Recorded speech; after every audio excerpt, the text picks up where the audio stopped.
આ વિસ્તારના યુવાઓ ક્યાંક ના ક્યાંક રસ્તો ભટકી ગયા છે. આપણો પાડોશી દેશ કયો છે ખબર છે ને બધાને? કયો છે?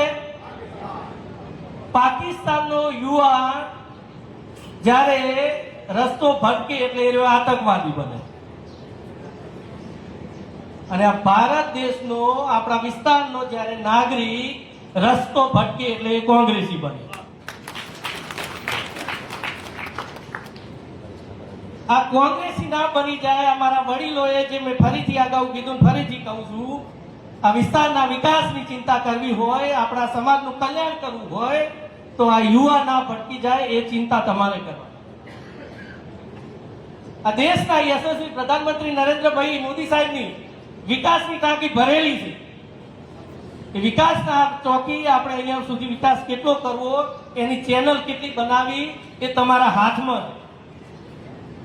અહીંયા તાલુકા પંચાયત, જિલ્લા પંચાયતના ઉમેદવારની ચેનલ બને, ધારાસભ્ય હોય અને ધારાસભ્ય મુખ્યમંત્રી સાહેબને કહે, મુખ્યમંત્રી સાહેબ મોદી સાહેબને કહે, એટલે આપણું એક પણ કામ અહીંયા ના અટકે.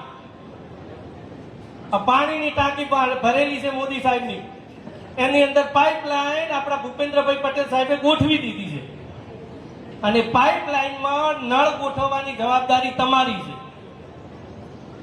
અને આ જિલ્લા પંચાયત, તાલુકા પંચાયતના નળ ગોઠવતા પહેલા આ પાકિસ્તાન કોંગ્રેસીઓ આ 4 દિવસ દરમિયાન એમાં બૂચ ના મારી જાય એને સંભાળવાની જવાબદારી તમારી.